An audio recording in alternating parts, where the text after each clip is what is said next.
Tarte hau Tolosako udalak babesten du.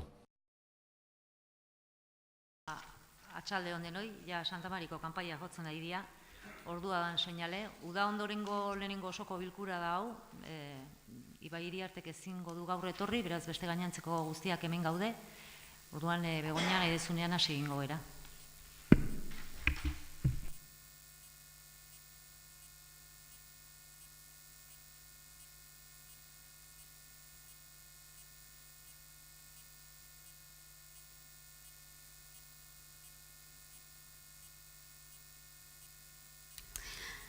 Pues, bai, montxe bai. Aztu egiten zait hilabete batetik bestea, sentitzen dut. Bueno, lehenengo puntua da, ondorengoak eta onartzea, 2018ko uztailaren 26ko ohiko osoko bilkurakoa. Zerbait? Bai? Bueno, orduan, hau batez onartu da? Bale, ados.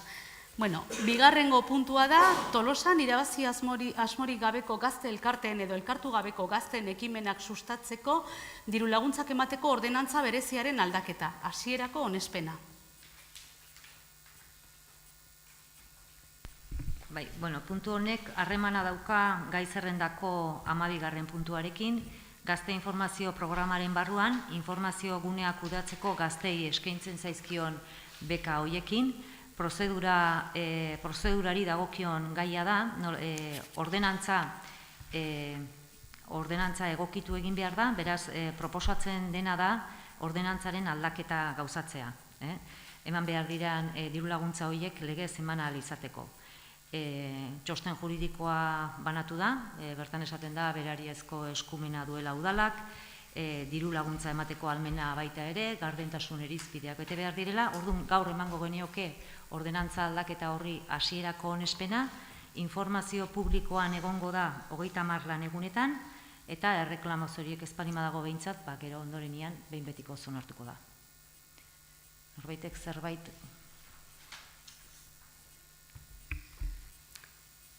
Aldeko botuak, orduan? Aho batez onartu da. Bueno, hirugarrena, itxitako ekitaldiko fakturen onarpena. Hemen gaur goizian juntzaizue zuzenketa bat, beste faktura batzu zeudela eta.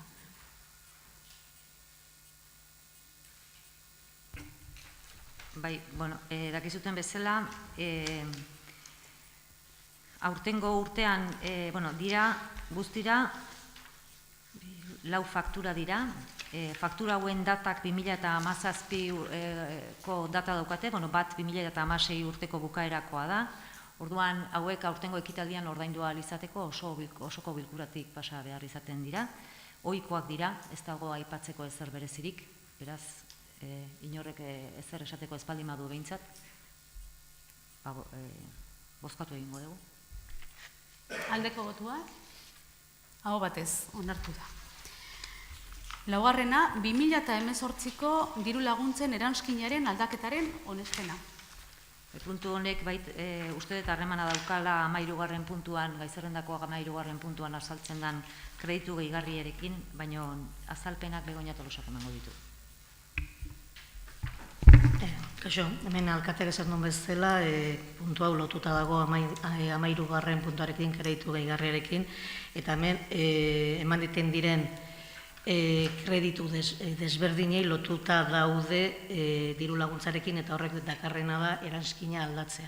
Orduan, eranskina aldatzen da alde batetik, Euskararen aldetik eduki dugulako, Euskara Departamentoaren aldetik eduki izan dugulako 3 lau bat eskaera, nun hemen egiten duguna da, kanpon Euskara ikasten ari direnentzat ematen ditugun diru laguntzak, eskatzen dutena da 3.000 bat euro gehiago ezartzea, aurreikusita genuenarekin iristen ez dalako. Beste alde batetik dago beste diru lerro bat jarrita dala errotuloak euskeratzeko, agortu inda dagoenez, eta hemen eskatzen zaiguna da beste 2.000 bat euro ezartzea. Beste alde batetik daukaguna da bertsozale elkarteak eta errefortzu ikastetxeetan ematen dugun dirua dala kasu honetan Errekide ikastetxea, Laskoren ikastola eta Orixi ikastetxeari ematen zaion diru laguntza errefortzu ikastetxeetan.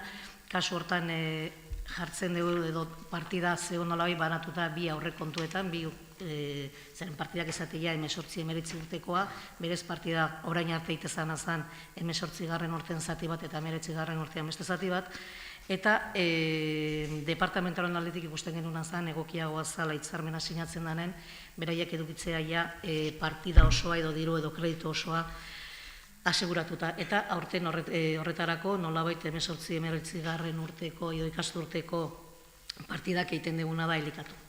Izango zen, kasu honetan, Bertsozale elkartean 28.000 euro bat, gutxi gora bera, eta errefortzua ikastetxeetan 11.788. Eta azkeneko aldaketa eman egiten dana da mankomitateari, hiltegiko mankomitatea, hemen kasu honetan guk aurreikusita geneukan kopuru bat, nolabait oraindik mankomunitatean onartu gabe zeolako gastua, eta ikusi duguna da guk aurreikusita genuenarekin ez zala iristen, jarri dugu behartzana, eta honek ere baita ere suposatzen duna da anexoa edo neskina aldatzea. Barkatu, dago beste bat, barkatu.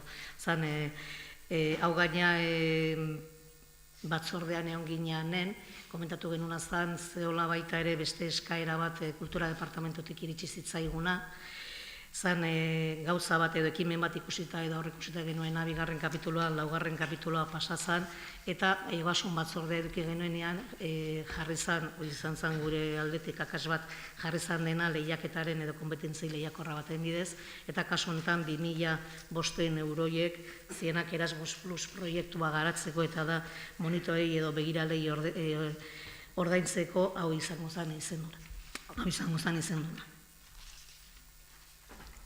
Eta hori dira proposatzen ditugun aldaketak.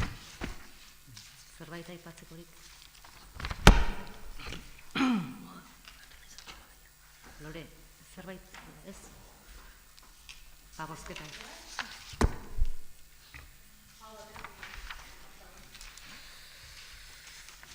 Hau batez onartu da.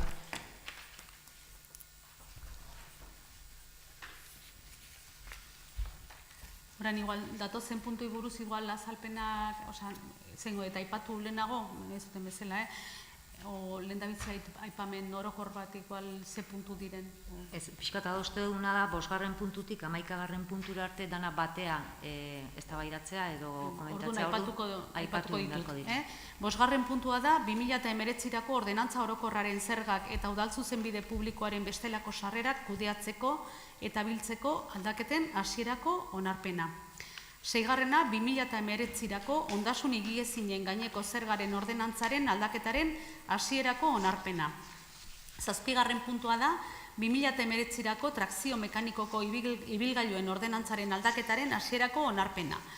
8. 2019-rako hiri izaerako lurren balio gehitzearen ordenantzaren aldaketen hasierako onarpena. 9. 2019-rako zerbitzu publikoak eskaini eta jarduerak burutzeagatik tasaren ordenantzaren aldaketaren hasierako onarpena. 10. 2019-rako jabari publikoaren erabilera pribatiboari eta aprobetxamendu bereziari dagokion tasaren ordenantzaren aldaketaren hasierako onarpena. Eta 11. 2019-ko prezio publikoen aldaketaren hasierako onarpena.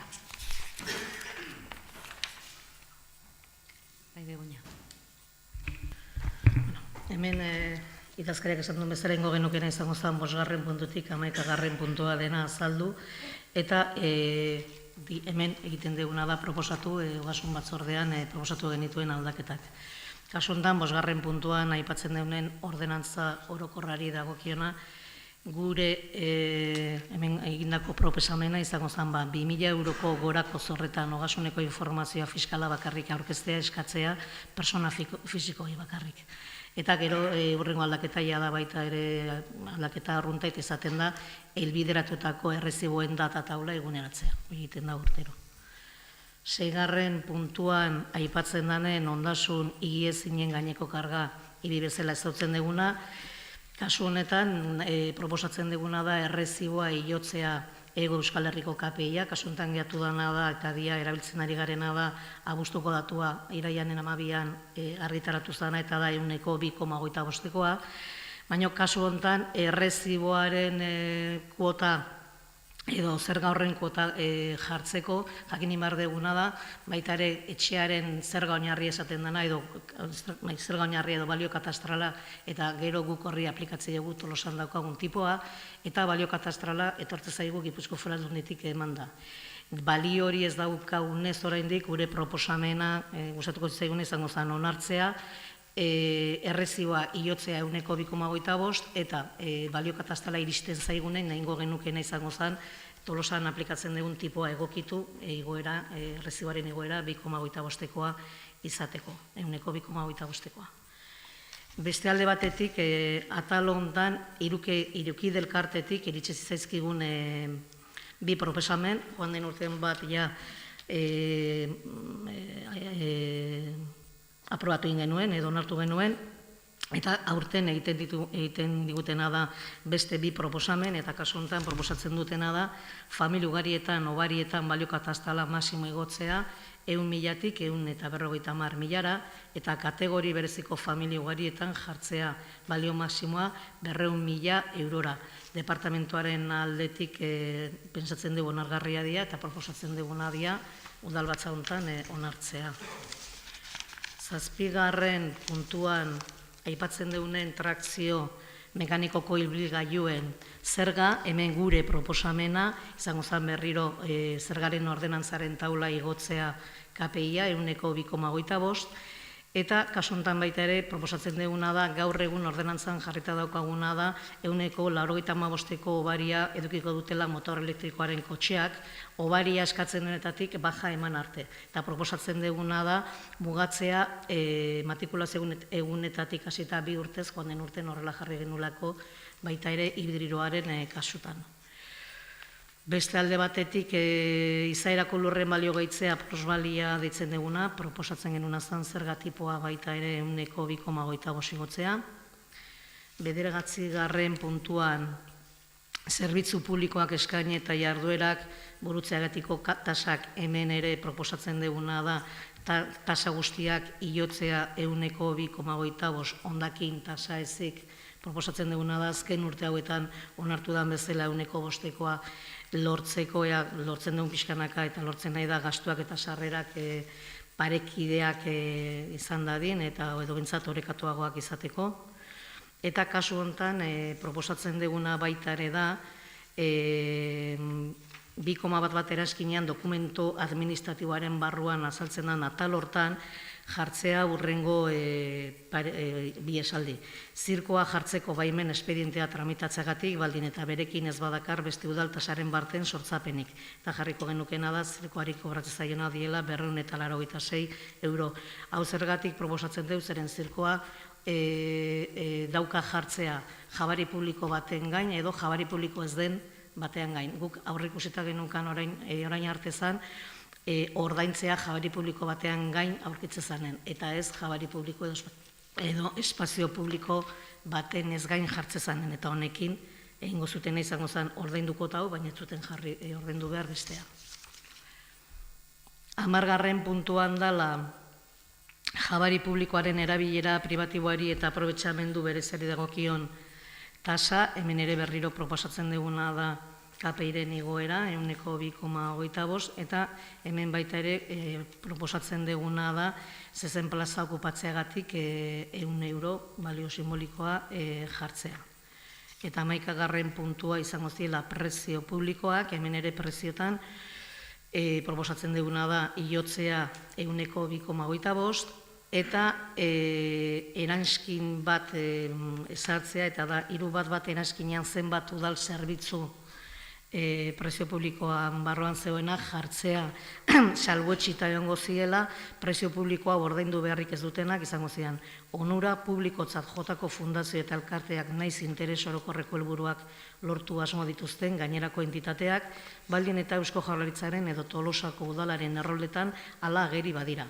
Edo ikastetxe publikoek edo hezkuntza itunetara bildutako ikastetxe pribatuenak udal jabariaren erabilera partikularra edo aprobetxamendu berezia egiteagatik baltzuaren xedeari dagokion ekintzaren bat egiteko. Eta bestalde batetik baita ere proposatzen duguna da txuletaren festaren otorduaren barruan jartzea txuleta festako bazkari eta afarien prezio publikoa ordaindu behar da, eskatutako zerbitzu bakoitzagatik. Prezio publiko horren sortzapena txartela erosten den momentuan bertan gertatzen da. Dagokion zenbateko ez da inondik inora itzuliko. Hau da guk ekartzen duguna departamentutik eta baita ere ogasun batzordean proposatu genuena udalbatza onartzeko.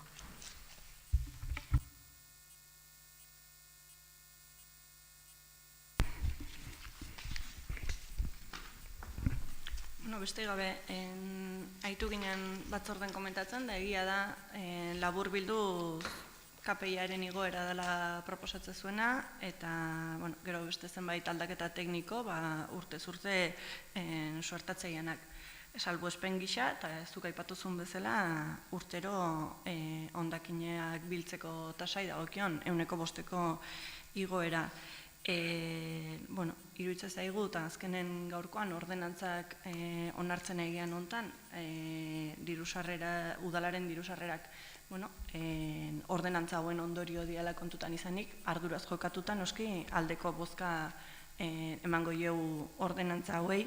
Aurreko legealdian sistema gora, sistema bera eztabaida mahai gainen jartzen zen eta aurkako bozka ematen zenioten arren gure ustez zentzuik etzeukean gaiaren loturengatik, baina esan dako arduraz jokatzea iruditzen zaigu, ordenantza hauei dirusarreren ondorio baitira aldeko bozka ematea, eta bide batez, jake gaiare atera deten, ez dakit, bentsatzetu hurrengo ingurumen batzordean edo, hondakin bilketako sistemaren inguruko informazioa eta egoeraren berri izango deula, ze aspaldian gaia bentsat informazio gabe gaude eta.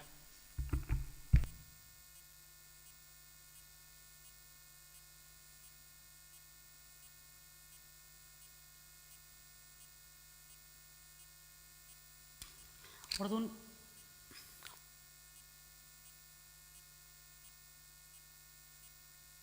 pila ja junda ez, hoen bai. Orduan puntu guztiak batera bozkatuko dituzue, bozketa soil batean. Ados, nik uste eta adostasun hori agerian gelditu behar da. Orduan, aldeko botoak. Orduan, 5. puntutik 11. puntura arte biak barne, aho batez, onartu dira. 12. puntua, 5/2018 lege ingiraren altxaketaren onarpena. Lehen aipatu duten bezala, puntu honek harremana dauka gai zerrendako 2. puntuan onartu dugun ordenantza aldaketarekin. Legezkotasun kontrolaren ikuspegitik egindako ingira da, prozedurari dagokio, referentzia egiten dio, lehen aipatu duten bezala, gazte informazio programaren barruan informazio antenai dagokiona. Programa honen helburua da gazteentzat interesgarria izan daiteken informazioa zabaltzea. Iraupena ikasturtea da, hau da 2017 urteko irailetik 2018 urteko ekainera bitartera dijoana. Aurrekontua 3.200 eurotakoa da. Tramitatu da 2017-18 ikasturte hau ohiko eran, hau da, 2. kapituluan jasota zegoen, eta ohartarazpenak markatzen du, 4. kapituluan jasota egon behar dula, ez delako kontratu bat, baizik eta diru laguntza edo beka badalako. Eta 2017 urtean ez zegoen krediturik habilitatuta, beti habilitatzen zalako ikasturte amaiera aldean, hau da 2. urte natural horretan, ez? Zuzentzeko neurriak hartu dira beraz ordenantzaren aldaketa horrekin. Modu guztietara 2017 eta 2018 ekitaldi horretan egindako lana teknikariaren txostenaren bidez egikaritu da, hau da informazioa eman da, eta gainera onuradunak bete dituzte bere baldintzak. Berez, orduan, lege ingiraren altxaketa honekin proposatzen dena da ordainketa egin ahal izatea. Cristian, bai?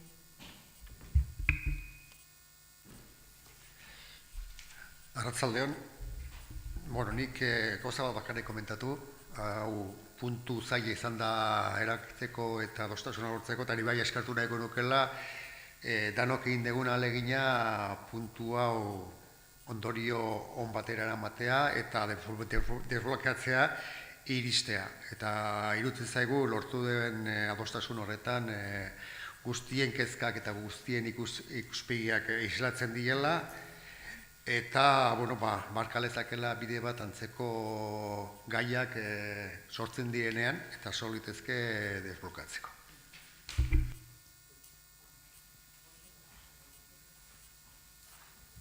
Aldeko botuak, aho batez onartu da. 13. puntua, 1768, 2018koa, 11/2018 kreditu gehigarria. Eta 1769/2018 dekretuak izango dira horiek pentsatzen dut, 12/2018 kreditu transferentzia dekretuen jakinerazpena.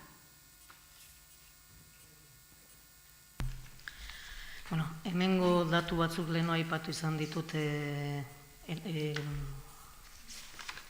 anexo aldatu indeunen, diru laguntzaren anexoa neskita aldatu deunen, eta orduan hemen kasu honetan 11. kreditu aldaketa, da gehigarri modalitatekoa, eta kasu honetan hemen erabili duguna izan dira 73.804 euro. Kasu honetan bere emanaketa hurrengoa da. Erabili dira, edo eduki dugun eskaera ingurumen aldetik, landa eremuko bideen desbroze batzuk egiteko eta horretarako 24.200 euro jarri ditugu. Brigadako baita ere material batzuk materiala erosi da bere lanerako eta 2.110 euro eskatu dizkiute. Leheno adibidez aipatu izan dudan bezala, kanpoan euskara ikasten ari direnentzat egokitu ditugu beste 3.000 bat euro, errotuloak euskara ikasteko, errotuloak euskaratzeko 2.000 bat euro. Alde batetik gero baita ere leheno aipatu izan dudan bezala itegiko mankomunitateari ekarpena guk aurre ikusita genuenarekin ezan iriste eta beste 1.396 bat euro jarri behar izan dira. Eta gero, berriro, bertsozale elkarteak eta errefortzu ikastetxeak leheno izan dituguna, berriro izango ziren alde batetik 28.300 euro, eta errefortzu ikastetxeetan 12.798 euro. Hauek izango ziren 11. kreditu aldaketa gehigarri modalitatekoa. Eta kasu honetan 12. kreditu aldaketa izango zen transferentzizkoa, hemen jaso genuen eskaera bat Gaztedi departamentotik, Erasmus Plus proiektua aurreikusita zeolako 2. kapituloan, eta asko zobetu ikustezan kokatuta 4. kapituloa. Eta horretarako intzana zen, 2. kapitulotik 4. kapitulora 2.500 euro horiek leheno aipatezan ditugunak ere. Jakinarazpena da berez, ez? Bai, ez da bozkatu beharrez, bale. Gero, 14. alkatetzako dekretu hauen berri ematea 2018ko uztailaren batetik abuztuaren 31-ra. 2018 1.349, 2018 1.654. Gero, baita beste puntu bat da berri ematea, EH Bildu taldearen izendapen hauen berri ematea. Batzorde informatiboetako ordezkarien izendapena, berrantolaketa eta hoien ordezkoak baita ere, da berri ematea besterik ez. Eta gero, 16. galderak eta eskaerak. Gabon guztioi, nik esain nuke, Eukene Larrarte txirrindulari Tolosarrari zoriondu nahi diot. Eukenek Valentzien izandako Espainiako pistako txirrindularitza txapelketan 4 domina lortu ditu, 3 urre eta zilarrezko bat, eta nire partetik, eta uste denon partetik, zorionak Eukene eta segi horrela, oraina eta etorkizuna zureak direla eta. Mila esker.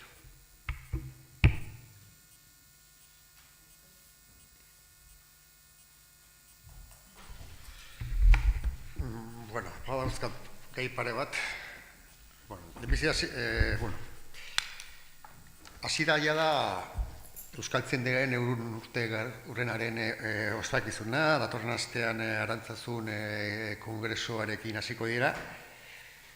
Euskal Baturak 50 urte bete ditu arte ofizialki jaiotza data jarri zitzaionetik, eta nire utzen zait udalbatz honek idatzi barko liokela Euskaltzaindiari zorionak ematen 100 urte betetzeatik, eta eskertuz euskeraren normalizazioen arte 100 urte hauetan egin du lana eta espero dezagula etorkizunean horrela jarraitzea.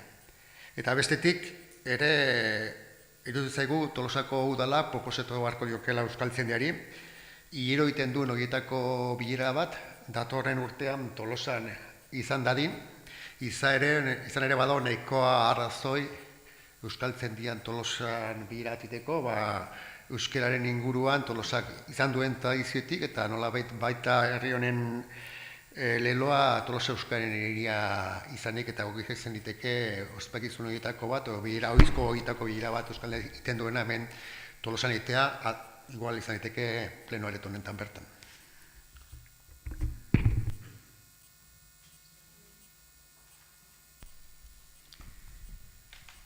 Bueno, ja urte honen bigarren 6 hilabeten sartu gehan hontan, jakin nahi genuen, kabiaren egoera nola da hon, Jurramendi kabian integratzearen egoera nola da hon, azkenengo juntan etzan bestelako ezer aipatu, baina adierazi digutenagatik zenbait personal aldaketa eman dira, azaldu zaigunagatik nola baita zuzendari eginkizunak burutzen, lehen gizarte langile zeona, gero gizarte langile eta koordinatzaile zeona, eta oain badirudi zuzendari gizarte langile eta koordinatzaile lana burutze ditu, horrek suposatzeunakin. Ez dakiten egoera zein dan, hoxe da galdetu nahi nizuena. Momentuz, orain, badakizute, batzar nagusietan onartu zen egutegian arabera, kabiara Jurramendi pasako litzakela urte amaieran. Momentu honetan, udal barruan kabiaren traspaso hori egoki egin ahal izateko, gaude bilerak egiten Muñoa Fundazioarekin, segregazioa egin behar dalako ondarea pixkat transmititzeko kabiara, gero beraiek zerbitzuak kudeatu ahal izateko. Langilegoari dagokionez ez dira bilera gehiago egon gai konkretu horrekin, bai kabiak daukala bere antolaketa eta egia da gerentea, kasu honetan, edo gerentea edo zuzendaria, Jurramendiko zuzendaria fisikoki Jurramendin egon beharrean, planteatzen dutela, hori beste egoitza guztietan arrela izaten da Donostin egotea eta antolaketa nolabait aldatuko litzekela, ez? Bilera hori, lehen eta hitzarmen zirriborroa jarri zutenen mahai gainean nolabaiteko aipamen bat egin zuten, juntan pasatzen duen dokumentu horretan, hortik haratago ez dugu aurreratu. Modu guztietara, aurrerapenak egiten joaten diren heinean jungo gera juntan komentatzen. Bale, nik uste nahiko aurrerapen izan daitekela ja zuzendaria fisikoki ere muitzea, ze funtzionamendu aldetik zuzendari funtzioak momentu honetan badirudi beste batek hartu ditula.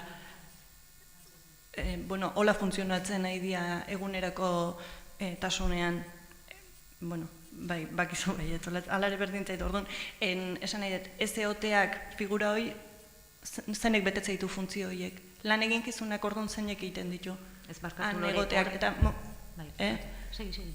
Ez, azkenen egoteak eraberen administrariai ere proposatu omentzaile leku aldaketa horiek, nik uste nahiko mugimendu garrantzitsu diala azkenen antolaketan eragiten dutenak, bai personal batzorde baten Jurramendin edo juntan aipatzekoak. Bai, eta horregatik gauzatu aurretik pasako dira personal batzordetik edo juntatik, ze oraindik ez dira gauzatu. Ez dira gauzatu. Zuzendaria dago hemen, Jurramendin, orain arte bezala.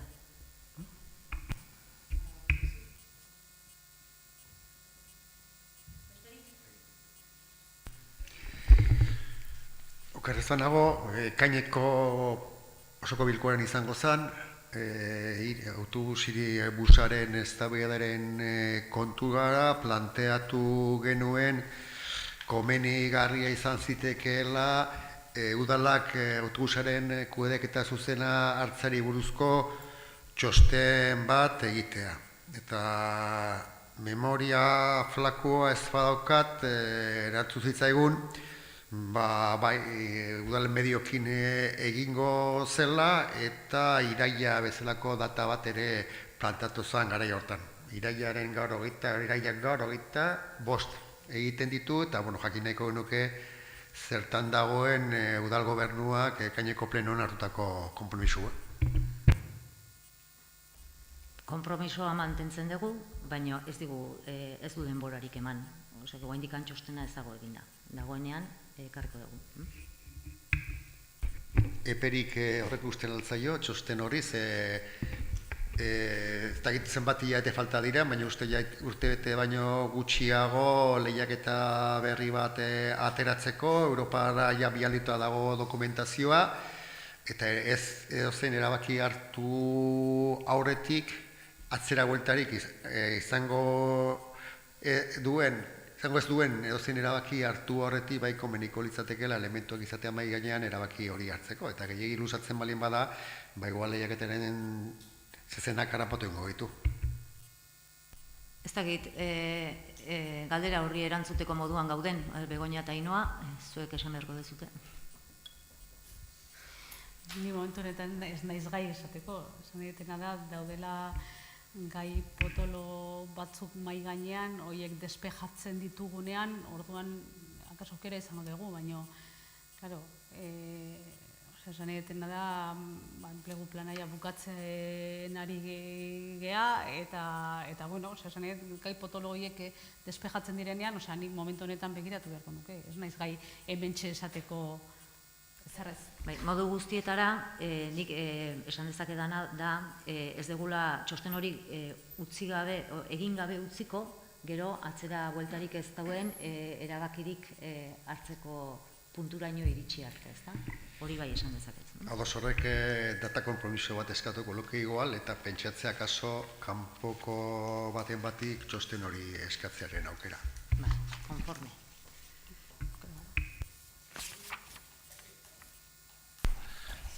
Txaldeon. Ni nator galdera batekin, bai, komertzio, turismo eta feritan inuna, eta baita gaztedia, kultura eta festetako batzorretan indakoa, eta, bueno, emandako erantzunak etziguten bate asetu. Hau dator, udalak antolatzeitun zerkausien ematen diren bazkarik edo halako gauzetan, azken aldi honetan, hasi festak eta kulturak antolatzen musikerriatikan, eta gero azkenekoa Garagardo festan, udalak bere beak dituan komuna jarri beharren, jartzen nahi dira beste komun klase bat. Eta komunak ez dute ematen zerbitzua, udalak die komun txiki batzuk, ez argi, eta ez zerreztuenak, eta ez du ematen udalak ditun komunan zerbitzu gainea. Eta, nik aldetu nuen, eta gainetiken, kostea handigoa da. Zerretik udalanak, gurek dia, kostoa daukate, ekarri eman, eta, instalazio txiki bat itea.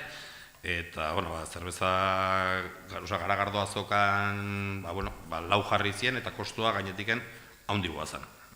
Orduan, nire galdera zen, nire galdera izan zen, zergatikan orain, aldatu zanez, udaleko komuna jarri beharren hoik, eta berantzunak etzian oso ez batez, batzorde baten ez besten, batzian izan oso garbik. Eta gainetikan jute ginean saltoka pixkat, eta ja irisgarritasunare tarten sartu genuen, baina, irisgarritasunagatik baldima, geho zuek azkeneko hartutako komunak ez baldima ditu ebitatzen irisgarritasunare, hoi ezin du izan.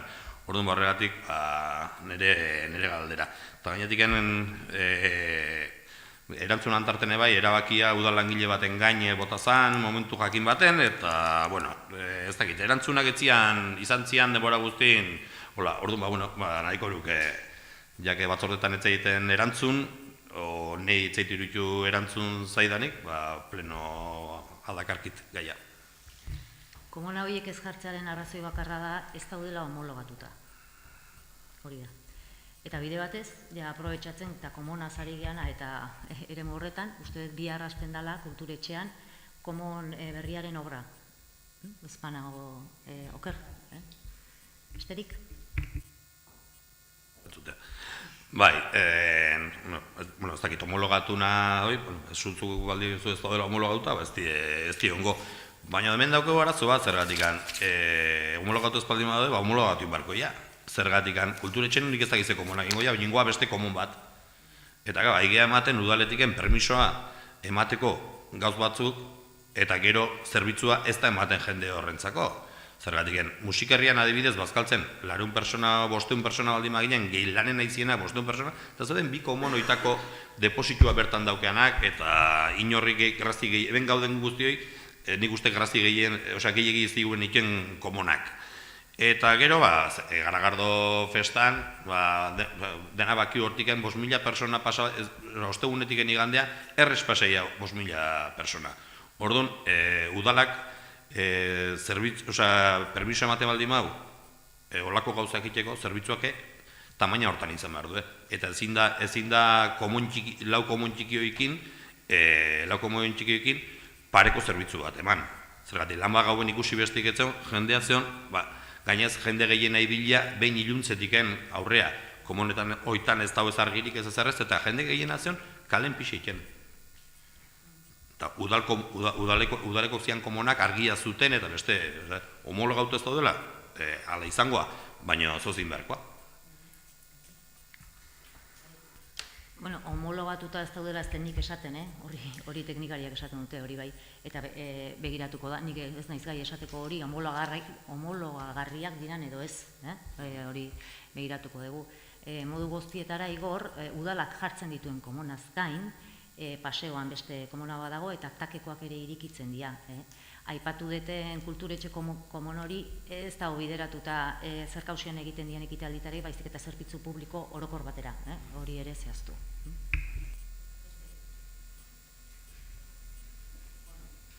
Besteik ez baldin badago, amaitutzat emango dugu plenoa.